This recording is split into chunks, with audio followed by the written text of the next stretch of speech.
operatsioonide planeerimine on tööriist tootmismeistrile ja seda peamiselt selle jaoks, et tootmismeister ei peaks mööda tootmist ringi kõndima ja käsitsi erinevaid tootmistellimusi ümber tõstma, et palun tehke selles või teises järjekorras.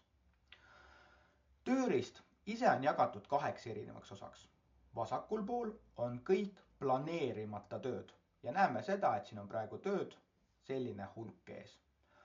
Ja ridade põhiselt näeme siis seda, et milliseid töösid on võimalik teha. Need on rohelised ja töösid, mida ei ole antud hetkel võimalik teha, ehk kas eelnev operatsioon on tegemata või ei ole selle töö jaoks materjali.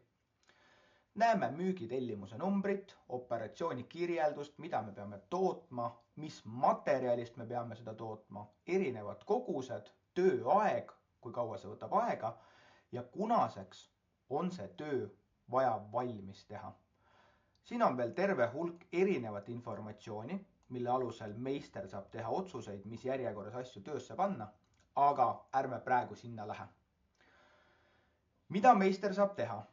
Paneb siit vaja järjekorda tööd. Näeme seda, et meil on siin 24. ja 3. aastast tööd, aga tahan tegeleda keevitusega. Ja näen seda, et meil on siin keevitamises lükanduksed ja erinevad detailid.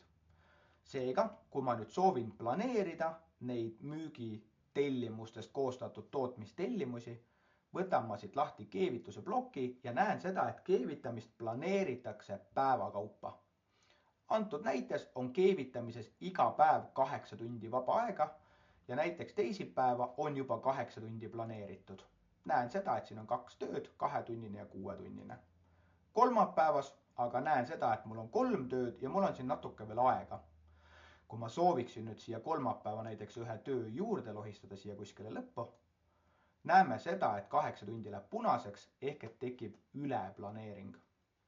Ehk tuleb mõtelda, kuidas me neid päevi siin planeerime, kuhu me täpsemalt mingeid asju paneme. Kui me vaatame näiteks aga saagimise punkti ja tahame saagimist planeerida, siis saagimine ei ole päevapõhise planeeringuga, vaid on tootmistöötajale öeldud, et tööd tuleb ära teha järjekorras. Ehk see vaade, kuidas siin on tööd planeeritud ülevalt alla, samasugune vaade on ka tootmistöötajatel.